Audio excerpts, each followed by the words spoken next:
Thanks. Now, Saturday Kitchen will be on BBC Two, not BBC One this morning. It starts at 10 o'clock, as always, and Matt can tell us what's in store. Morning, Matt. Good morning, Naga. It's good that we've got this link. Just to remind everyone that we are live, as usual, but on BBC Two, like you just said. Our special guest today is Shane Richie. Shane, how are you? Good morning, Matt. You're rocking the old Harry Styles hair today, aren't you, eh? Looking good. It's like middle-aged hair, but thanks for pointing that out. Is it nice to be out and about? Oh, just get out of the house. I'm not even sure I'm supposed to be on the show. I just wanted to be somewhere else than at home. I'm sure you booked Lionel Richie and you've got it wrong. Now, listen, at the end of the show, you know how it goes. Food heaven, food hell. What should I do with food heaven? Food heaven, a nice bit of turbot. I got introduced to that with some roasted vegetables. Low maintenance, then? No. And hell is... I'm not a big fan of pork, regardless of how you cook it. And anything boiled. I'm done with boiled vegetables. Done with boiled vegetables. You've reached that point in your life where that's it, a year made of your decision. Boiled vegetables. Two great chefs here as well. Adam Byatt, what's on the menu? We're going to cook a celebration of spring, Matt, minestrone of spring vegetables with poached chicken and wild garlic pesto. Very nice. Judy Jew, what's cooking? Kimchi mac and cheese, with the secret ingredient being kimchi, Korean spicy fermented cabbage. Fermented cabbage? Yes. Way! It's delicious. Is it? OK. Ollie, how did you get on with it this week? Very nice, very nice. And as usual, what Shane gets to eat at the end of the show is down to you guys at home. So just go to the website for voting details, and we'll see you at 10 on BBC Two, remember. Matt, thanks very much. Thanks, Nate. Some changes starting now with Matt. Good morning. We're here on BBC Two due to the coverage of the funeral of His Royal Highness the Prince Philip, Duke of Edinburgh. We will all, of course, be watching the proceedings ourselves, but meanwhile, before the country embarks on today's official events, we'll do our best to give you some respectful entertainment. This is Saturday Kitchen Live. Welcome to the show. Cooking in the studio today, our good friend and neighbour, Adam Byatt, and Judy Jew, who's making a welcome return to the show. And everyone's friend, Ollie Smith, is providing the wine matches. Good morning, everyone. Good morning. Morning. Morning, Matt. Morning. Good. Nice to see you. Nice to see you. I like your top, Ollie. It's got a certain texture to it. Our special guest caused chaos last time he was on the show, so much so that we tried to leave him on the roof terrace. He's promised he'll be on his best behaviour today. Please welcome Shane Richie. I don't remember. Pick you up on that, Matt. I don't remember making a promise. You've not kept in touch. So, you know, anything could happen over the next... Slightly chaotic show, that one. Was it? I don't remember. Was it? Did we have complaints? Probably. No, doesn't matter. So this is your first time on BBC Two? Well, yeah, I've noticed it's very different today on BBC Two. See, BBC One, things are screwed down. But now we're on BBC Two, we've got like proper cutlery. See, BBC One, you have to bring your own, which I've noticed. And also coming into the building, I noticed we was on BBC Two, because BBC One, you'd come and you'd hear a bit of Paul Weller jam. Yeah. And I'm hearing chamber music. And normally I'd come in and BBC One staff are like, all right, Shane, all right, Richie, where's Cat? I've come in and they're like, I don't know where I knew. I knew. So you were picking up those BBC Two vibes. So this is BBC Two, and it's my first time, so I'm happy to be on BBC Two. Good. And listen, nothing's screwed down, you see, on BBC Two. All right there, Ollie, can you feel that, mate? I can, wibbling around. Hey, he's had to barn it down and everything, isn't he? Look at him. There you go, Ollie. Right, let's have a look what's on the menu today. Adam, tell us what you're making.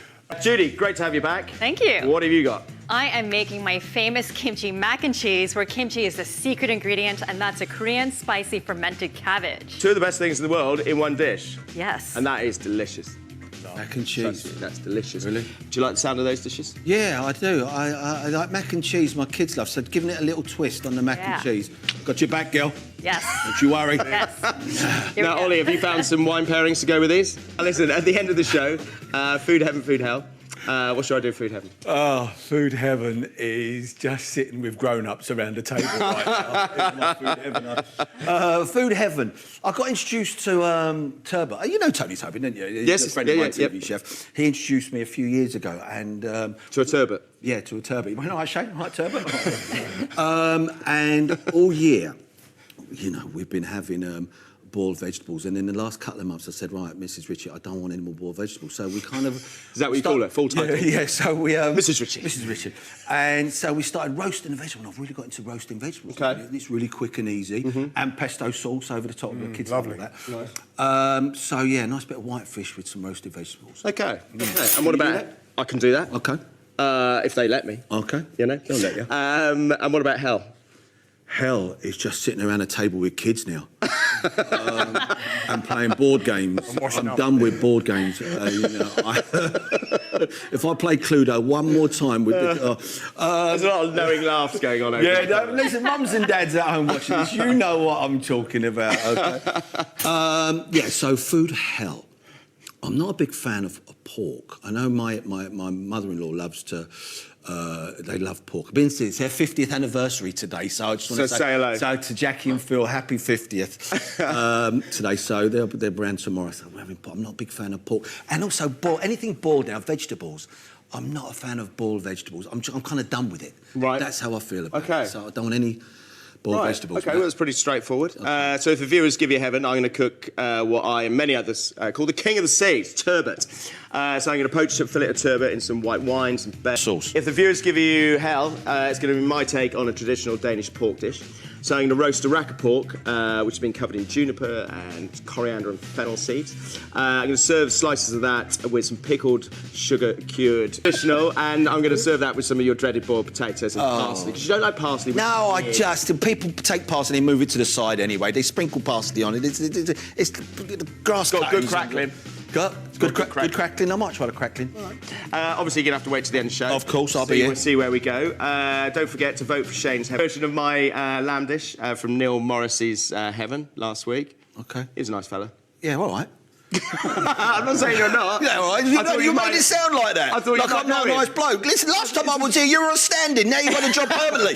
You've changed, you, man. You've got big time all of a sudden, haven't you? You're wearing your Harry Styles hair. I turned up in the first show. You were a stand-in. Someone had gone missing. And now you've got the job. You're like, shut your face, Richie. Yeah. Right.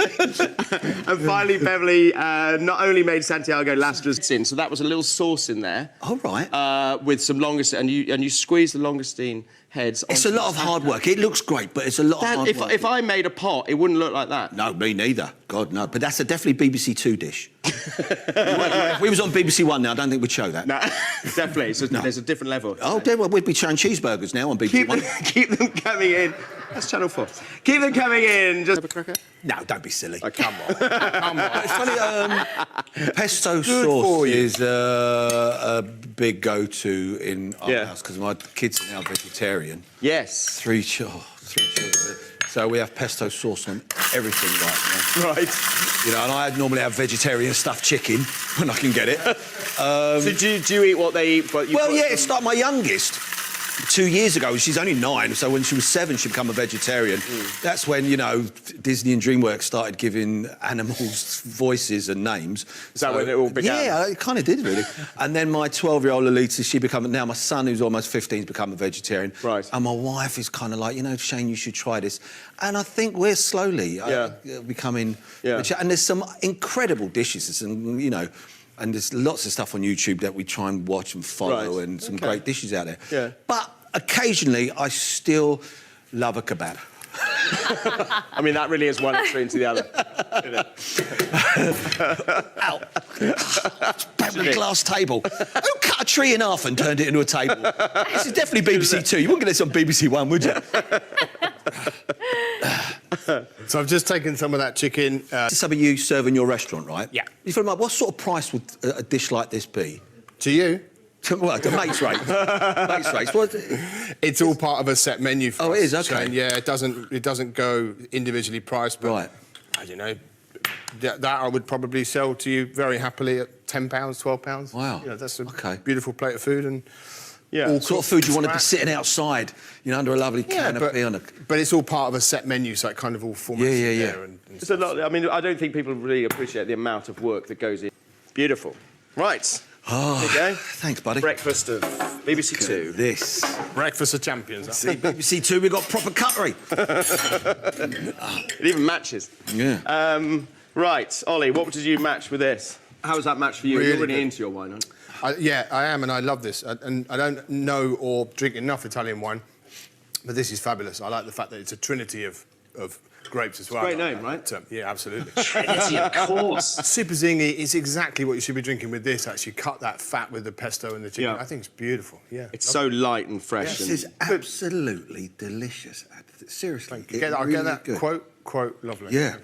You wouldn't want that on the menu, though, would you? Shane says absolutely delicious. Just got cheaper. Shane. Just got cheaper. Do you take away? How's the wine down there? It's fantastic. It mirrors the soup exactly. It's clean and fresh and crisp. Yeah. Well done, Very kids. good. Very good. Still got it. Yeah, this This is is the first beans I've eaten since leaving the castle, because I said I'd never eat beans again. I want to talk about this. Well, I may not. Talk about that. That's how I feel about it. I'm excited about it. I can't. Why not talk about right, it? coming, In fact, I'm not going to talk about it, so shut your face. I'm not going to talk about it. Coming up, Judy's making a delicious I'm done. kimchi, mac and cheese, and 4 years old, but as they get over, they just get a little bit richer. It's a wonderful, underrated wine, and it really is one of those flavours that isn't just for Christmas time, all year round. It's just gorgeous. so I'm going to roast these figs in a bit of brown sugar, vanilla, and the masala. A little touch of butter in there just to make it a little bit sort of richer and silkier. And then I'm going to make a syllabub with some lemon, some more masala, and a bit of ice and sugar. And I'm going to toast off these almonds in some maple syrup to make them all nice and crispy. And that's pretty much it. The last time you were on, I think we briefly touched on it. Actually, Was that long ago? it was a while ago. Had I gone into the show then, or was I talking about going into the show? I think you were talking about going into it. Right. Okay. It's now proved massively popular. Big hit, yeah. So tell us the premise of it. It's Yeah. based on a true story. Yeah, based on a true story, which, funny enough, the BBC did a documentary about it some years ago about a young... Still available on BBC iPlayer. I believe. Wants to Thank catch you. up with that. A young lad called Jamie who... The premise of the story is he wants to go to his school prom and he wants to wear a dress. And on the strength of that, we've got a musical. And it's really about diversity. It's about being who you want to be and, and having strength in who you are. And I play his mentor, Hugo, Loco Chanel, a drag queen. And a drag queen who owns a shop. That's right, who owns Victor's Secret. Victor's Secret. Victor's Secret, Great not to name. be yeah. One for the dads. Yeah, and we were supposed to reopen. I did the West End initially. After I come out of EastEnders, I went in the show for a few months, and then we kicked off last year a UK/European tour, and we were 4 weeks into it when, like all my industry and probably everybody else's business throughout the UK, it stopped. So, and then I had a year of kind of doing bits and pieces and practically doing nothing, really. Right. And so now we kick off again. I think we're going to be the first show in the West End to open at the Apollo on May the 20th. So we're kind of... Okay. And Nika Burns, who's the producer, is kind of leading the way. She's a strong lady and she's gone, no, we're opening up. I think albeit, obviously, the audience socially distanced and a certain number of people in the theatre, but that will open as the weeks and months go on. Right. I mean, what I found almost astonishing is that this story is about 10 years old. Yeah. I don't think that'd be the case now. I think if a young kid wanted to go to his prom in a dress, nobody would bat an eyelid. Yeah, I think you're right. And it's not a story that'll ever be dated, but I think... No. But I think you're right. I think when this happened 10 years ago, this is a show I don't think you could have made 10 years ago. Yeah. And I think certainly after the year, everyone in the UK's had, I think this is a story that is so apt now. Yeah. There's a lot of children and a lot of people that have spent time on their own and have kind of finding out who they are. Yeah. It's... And obviously you've got, the huge show, RuPaul's Drag Race. Yeah. Which is now front and centre to a lot of people's viewing world. So those sort of things help as well. Yeah, and drag is an art form. I mean, when I started in the business in the 80s, I was doing stand-up at the time, and I would work with drag queens and male strippers, and these were like shows that were they were lock-ins, and they're almost illegal. And in pubs, they'd shut the doors, and we'd do shows upstairs. Right. And when you think 40 years later, it's been celebrated, and quite rightly as well. Yeah, yeah. And as you say, RuPaul's Drag Race, my daughters watch that. Yeah. And it's right to be celebrated. And, of course, I play a drag queen and I've got to get into a size 12 dress. Oh, and that was the conversation. That was the conversation me and Judy were having. Oh, I see. Yes. Now you're getting into context. Yeah, no, trust me, I don't do the school run in a nice little miniskirt. But, yeah, so... I put on a few pounds while we've been in lockdown, like a lot of us. Yeah. And then while I was in the castle, I might talk about it, I'll see how I feel. Eating rice and beans, I dropped nearly a stone. And that's when we were going to start the show again. But, of course, we went into a third lockdown. It didn't happen. So I've just been sitting in front of the telly watching you. So I need the next 4 weeks. I kind of drop a few pounds and get back in the 6-inch heels. Do you wear heels, Julie? Yes. You have empathy for us. Yeah, I know. You now, feel, girl. right? My calves. It's a workout. It's a workout, girl. Tell me that's right. I'd give you a high five, but we can't. So next week, the producers are sending the heels around the house, much to my daughter's dismay. When the old postman turns up, and I go, I'll get the postman. Don't you worry, girl. Yes, I've got to start wearing the heels again and getting back into my dress. You just practice walking around and running in heels. And drag queen makeup, I mean, normally they take 3 hours to put on. I have exactly 18 minutes to get out. And this is a picture of you. Oh, is there a picture? There we That's go. you. Look at that. There's me, Jude. Oh, Looking like Bet Lynch. beautiful. Beautiful. Can I, while you're looking at this, can I just while I can get a word in? Yeah, sorry. So you're still cooking. I'm sorry, mate. I'm still cooking. So in here, almonds. What would happen if you did overweight? Well, I can show you if you like. It would basically separate, go split and grainy and horrible. Oh, really? Yeah. If you keep going, you turn it into butter. Yeah. And And the lemon. Okay, not a bad shout. Set it as well. You know, the lemon sets it. And I mean, it's one of those sort of, it's a bit of science really, especially under the heat, the lights. Right. You just got to be careful. So at some point you just stop and stir, and that's it. Otherwise, it's really easy to split. Right. So I'll start doing this. Syllabub was derived from Sillery, which is a village in the Marne in France, in the Champagne region. And bub, in Elizabethan times, they liked the sill, the wine, and they liked the bub, which was the fizz. So that's why it originally got its name. And they actually made it in those days with a beer. It was in the 19th century that it became made with more whipped cream and lemon. Yeah, all right, bit of Ollie. brandy. All right, thanks, loves. Standing in front of a brick wall, you've probably got Google in front of you there, haven't you? It looks like he's just stepped out of a Shawaddy Waddy tribute band, doesn't it? Waddy Waddy, one for the grown-ups, one. Thank you, Ollie. That was thanks, Ollie. That was a lot of information Well done, mate. very quickly. Let me see what you look like as a drag queen. I'd love it. He really would. Yeah, you would. Feel about it. I mean, I love the fact that you were hoping to get to Australia. I know. You ended up in Wales. We had it all planned as a family trip. We were, my wife and the kids were looking for. Never been to Australia before. Had it all planned, and we went to Wales. But I had a great time in Wales. Australia, Wales. Welsh castle, haunted Welsh castle. It was great. Mo Farah. What a legend he is. Yeah. I bet that was. I'm not I bet it talking was about fun. it though. Hey? I'm not talking. But you're not talking about it. No, that's fine. Right. Right. Let's remember. Yeah. Right. What will I be making for Shane at the end of the show? Will it be his food heaven? Please. Turbot roasted, poached a fillet of turbot in some white wine. Or, and it's looking like food hell, Danish roast pork. So I'm going to roast a rack of pork with some juniper. Is now tipping the other way. Is it really? Yeah. Well, listen, Jim. Well, It's up to you. I'm going to make you. Well, I'm not going to. Can't make me. I am. Feet off ground. Feet off ground. You got to make me. Like I'm back into school. Bay nights. Bay nights. Go and log on to the website now and have your say. Still to come. I'll be giving you 2 quick and tasty recipes if you're having a picnic with friends and family this weekend. And Shane will be facing either his food heaven. Poached fillet of turbot with roasted vegetables, or roast pork with boiled vegetables, boiled potatoes rather than pickled prunes. Go along to the website now and have your things in the world. Kimchi, mac and cheese. Exactly. Yes. Have you had kimchi before? So I brought my homemade kimchi right here, and then we're combining it with a very classic mac and cheese. I like to use 4 different cheeses in my mac and cheese, and I like to start it out with a very, kind of traditional bechamel sauce because it makes it more velvety. It gives it more of an unctuous, silky texture. Woo! Oh, what do you think of that? Oh, I love it. On its own. Oh, I love it. Yeah?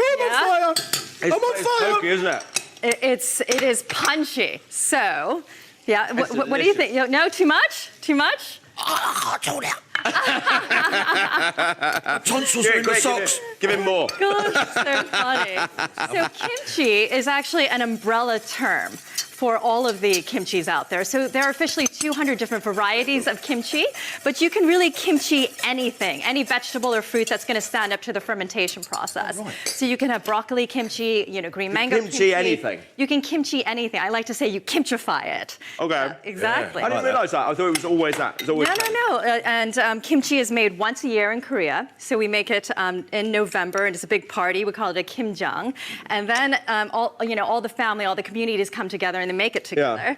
And every family has their own version of kimchi. It's like the spaghetti sauce of Korea. So these recipes are obviously handed down like heirlooms, generation to generation, and every even regional areas have their own specialties. Right. Yep, and here I'm just melting in these 4 cheeses. I've got blue cheese and goat cheese, give it a bit of tang, and of course Parmesan. So already this is setting up to be a pretty spectacular mac and cheese. Definitely. I mean, if you're going to eat mac and cheese, And now eat a double mac and cream. cheese. I hope yeah. my kids are watching this now because they absolutely love mac. Really? It's a real family dish, isn't it? For children as well, you know. Definitely, definitely. I mean, I use it to clean out my cheese drawer. You have a cheese have drawer? a cheese drawer. Cheese drawer. I've got an underpants drawer. Does that count? It's like that, but full of cheese. That's good, yeah.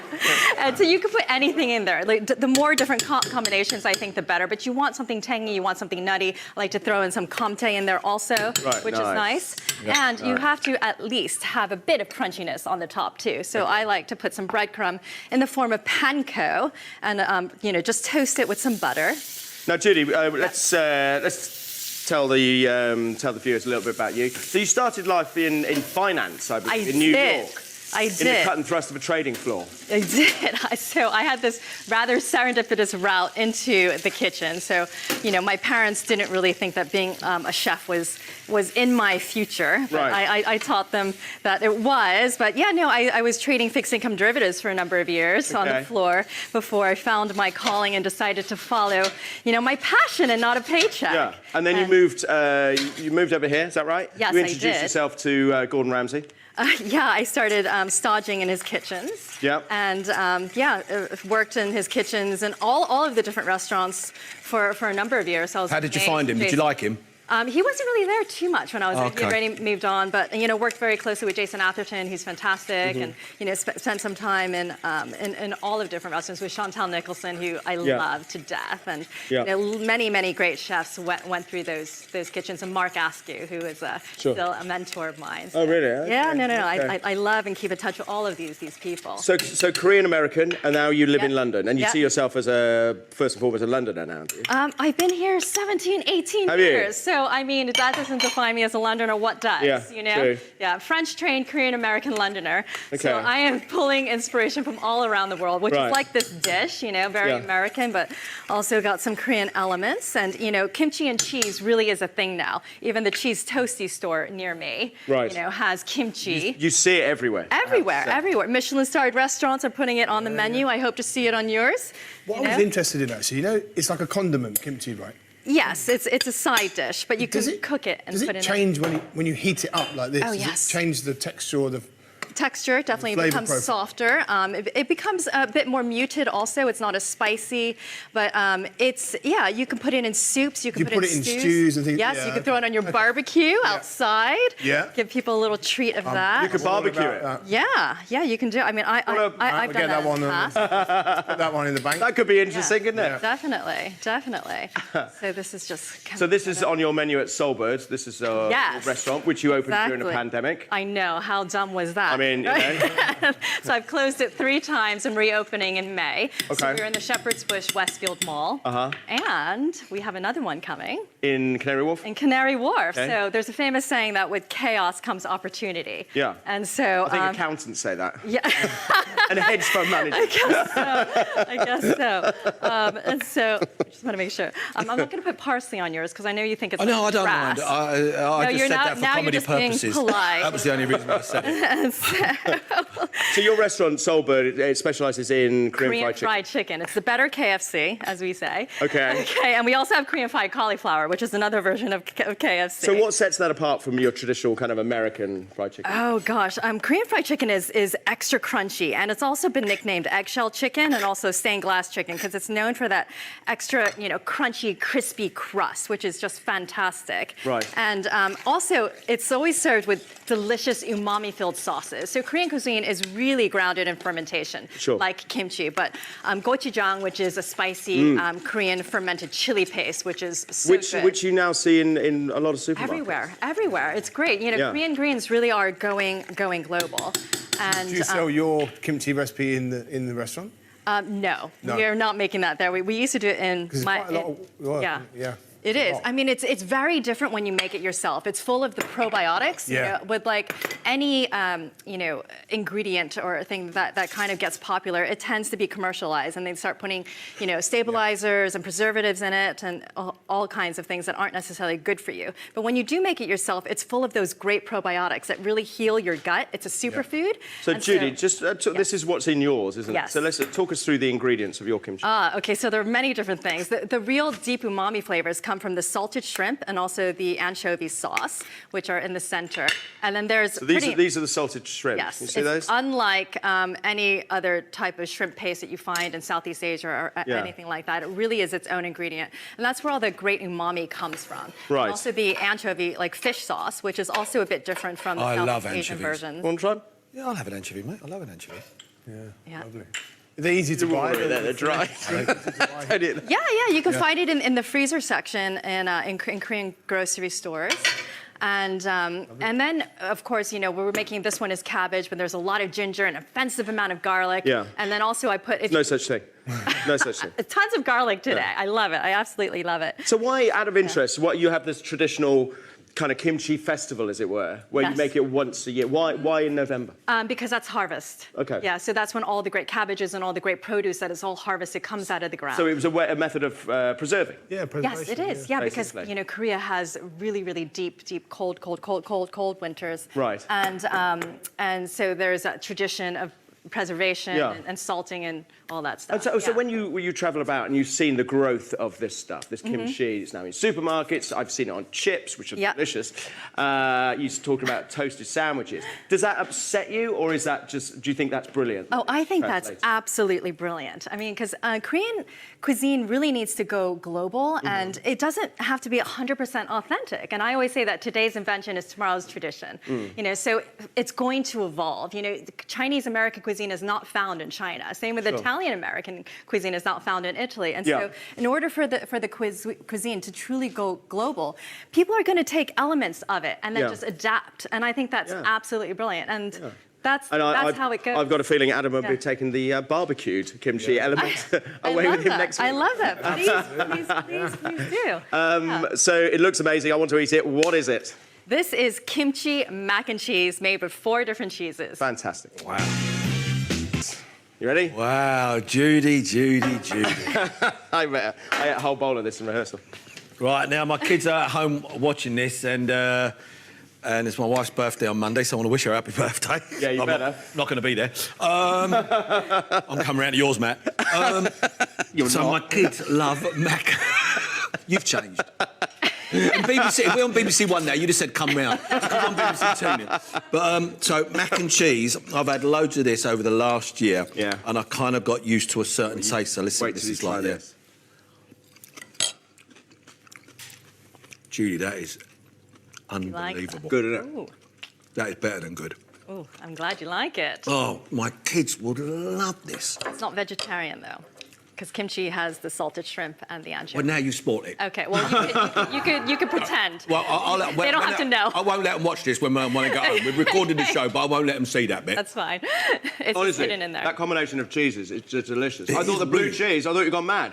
I thought it's going to be too strong with the kimchi. It's beautiful. It's beautiful. Silky smooth. Yeah, definitely. Amazing. Definitely. Ollie Smith, what have you matched to go with this? I think in Britain we're super lucky to have them. And actually, when I was pairing the drinks this week, I was reflecting, as we all have, on His Royal Highness Prince Philip. And I was lucky enough, actually, once to share a drink with him. And I was reflecting that, he was a great supporter of British produce. And I'm pretty sure he loved a craft beer as well. So it seems appropriate maybe to raise our glass and say cheers. Absolutely. What a lovely thing, Ollie. Cheers. Cheers.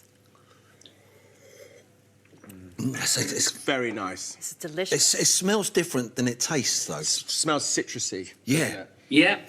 Yes, Shane, you're absolutely right. So the flavour, it has this real kind of surging intensity to it. So that spice in the kimchi, that's what the beer can handle, A wine could probably do it, but it might get lost. This, rich as well as refreshing. I love these guys. I think they're making some of the best beers in Britain. Calling it a pale ale, though, it feels like it dates it, though. It's got the connotations of, because I grew up in clubs. My dad used to run clubs in London, and pale ale was like, right, all come on now, let's have a pale ale here, So, yeah, it's different. Yeah, no, this is lovely. Really good. You Fabulous. Fabulous, Harry. Enjoy Well that beer done. down there. Very nice, thank you. Very nice, Ollie. Good. Well done, Ol. Well done. That was a nice toast as well. Right, let's head to Wales now. Right, nice easy one to do with your kids. You can give that a try. Excited. Okay, Yum. listen, I'm just ready for bed. I've had a glass of wine. Okay. Right, there you go. Watch that. It's got a bit of paper on it. Are you going savoury thank you. first? Yeah, well, Yeah, Dessert. go and start first. All right. So will Shane be facing his food heaven? Poached fillet of turbot with boiled potatoes. Running out of time. Yeah, I've read Forget about about it. We're going to find out after Nigella shares her recipe for mackerel pasta. Heaven or food hell? Oh, here we go. So white fish, Turbo. turbot, and Turbot. vegetables, roasted vegetables, Roasted. delicious. Or pork. Oh, hate pork. I'm not really on a pork, mate. I'm not really. Dry old pork. It's delicious pork. And you don't like the whole savoury and fruit thing, do you? No, I don't like when people put fruit in salads. Dirty. Is that wrong? Is that wrong? I feel like I've let you down. I feel like it's going to be another 2 years till you invite me back. Right You know now. what, 2 year cycle is pretty good. You know what I mean? Yeah. Right, where do you think we've gone with this? Well, I'd like to think a bit like the castle when I Yeah. was doing I'm a Celeb. You don't like to talk about that, No, do you? but everyone was voting for me. It felt like the whole country was voting for me to do every trial and every challenge. I think I'd like to think my family have broken the bank and gone for heaven. Do you? Am I wrong? It was incredibly close. No, really? Thousands of people. Thousands? Thousands. 13 votes in it. No. Yeah. That's my family in Dublin. 30. And do you know where it went? Go on. Oh, really? Hell. Oh. Well, I'll feel you've been lovely. Very close. All Dan. together. Very close. Bright eyes. burning- Don't touch the props. Okay, that's a money box. That is not even a proper. Is it a money box? It's a money box. Look at Won't get that on BBC One. You do weekly, yeah. Right, okay, hell, this is going to change your mind. Okay. Pay attention. Right. Okay, so this is a Danish-inspired recipe. Are there other bits and pieces? I can't remember. Yeah, there's a star anise and some peppercorns and a you go. cinnamon stick there, yeah. Right, so you put that, put the prunes in there. It's a great combination. Take your elbow off the No, table. let me ask you something. How many guests have you had on here where the general public have voted for hell? Quite a lot. It goes towards the food, I have So to say. I don't take it personally then, no? It's all about the food. Okay. And to be honest, I mean, that picture that we showed throughout, it looked nice. The crackling looked good. Did it? Okay. I mean, pork crackle. But you know, it's things like meat. That's what's things like why mint sauce was invented and different sauces for meats because meats are fairly, quite boring and a bit of a bland taste. No, they really aren't, and that's why You're converting, aren't you? Well, No, it's just that's why you chefs you put together all these sauces to make meats that bit more interesting. Whereas I don't think you need to do it with fish. Well, I don't know if it's true, and if somebody's out there can tell me. I heard that the reason we originally put mint and rosemary with lamb is because the wool industry was so vibrant, so strong, and they didn't want people to eat the meat. So by handing down this law whereby you had to eat it with bitter herbs, it would put people off. And Let's go to the Oracle, Ollie. In fact, it turns out it was. I'm going to say that Matt is never wrong. There we go. Matt's never wrong. I think if you chat to my wife, she might disagree with you, actually, Ollie. Right, OK, so that pork goes in the oven for... Has kind of converted me over the years. Me and my wife have been together 20 years, and I've never really eaten pork, but the mother-in-law loves making pork. Oh, really? Yeah, so she'll be watching this right now. Bacon. I like bacon. Bacon, okay. I like bacon. Bacon, but no pork. But in my house at the moment, just everyone being vegetarians, it's a bit of a no-no. Yeah. Right. Bit of ginger in here. What's the issue with ginger? Oh, I don't know. I was working in LA. I'm going back now about 30 years ago. I was doing some gigs out there, just outside LA, and I remember I was working with some actors, and for some reason they made this dish. I don't know, was it sauerkraut? Yeah. Is that with lovely? ginger? Delicious sauerkraut. I loathe and detest it. Right. Right, and it was with ginger, and I was ill for days. And that kind of sticks in Okay. your DNA, doesn't it, a little? Yeah. Well, I think it's the smell and the association, isn't it? Yeah. Yeah. Yeah, so Strong. that's my... Quite a strong flavour, isn't it? Yeah, I love it. Or the castle. Castle. As it was. Yeah, what do you want to know? I want to know. It looks fun. But how disappointed were you? You didn't go to Australia? No, not at all. Shattered. No, seriously, mate, because I got asked when the show first started, was 20 years ago, I got asked to do it, but I just started in EastEnders then. And, of course, like anything, I was contracted EastEnders. And every year, they'd stop asking, then they'd ask again. And I always wanted to do it. Yeah. Everyone wants to do that show, certainly in Australia as well. And then when it was the 20th anniversary, they got in touch and they said, would I be available? So we kind of made ourselves available. Yeah. And regardless of where it was filmed, I wanted to be a part of it. But I'll tell you what was interesting. How about this? Everybody get in. Come on. Yeah, go on. While we were recording the show, we didn't know if anybody was watching it. Only because, the show's such a success when it goes to Australia. Oh, I see. Was it the nervousness about whether anyone would watch a Welsh castle? That's right. And also, before we went into the castle, all the celebs, all the out of work, I include myself in that. Too much information. Yeah, we had to stay in isolation. So I was in the middle of Wales High Street somewhere, in a big house on my own. And then we went into the show, into the castle, not knowing if people were tuning in or not. And it wasn't until you came out, you went, oh my God, 14 million people were watching. And it was... Is that what it was? 14? Yeah, and it was an incredible experience, Matt. And I met some lovely people. Yeah. Do you know Dame Derbyshire, Victoria? Has she been on this? No, I don't think. Get Victoria on this. Yeah. Yeah, she's lovely, and it's pretty intense, though, right? You've got to get on with those people. Yeah, you do, and I'd like to think I'd get on with anyone and everyone. And when you're under them conditions, you're only seeing on the show in an hour show, you might see 18 minutes of what we did in 24 hours. Sure. So it's a lot of smoke and mirrors, but I absolutely had a ball. And the funny thing is, I've not watched any of it back yet. Oh, yeah. No. That's... Because, would you want to? No, because, the clips I've seen, I kind of watched it and go, oh, but you didn't see what happened before that. Right. You know what I mean? It's like having a memory of your first kiss or your first boyfriend or girlfriend. You see it through rose-tinted glasses. Yeah. I've not watched it. I have to say, they pulled stops out because it looked like a fantastic location. It was incredible. It was unbelievable. And being in that castle was just an experience. I mean, whether they do it again this year, I've no idea. Yeah. I think they may go back to Australia. Yeah. And I think the show feels like it belongs in Australia. But it did really well. But that's saying that it was, and really let's well face it, people wanted to watch anything they could, didn't they? Right. OK. Look at that.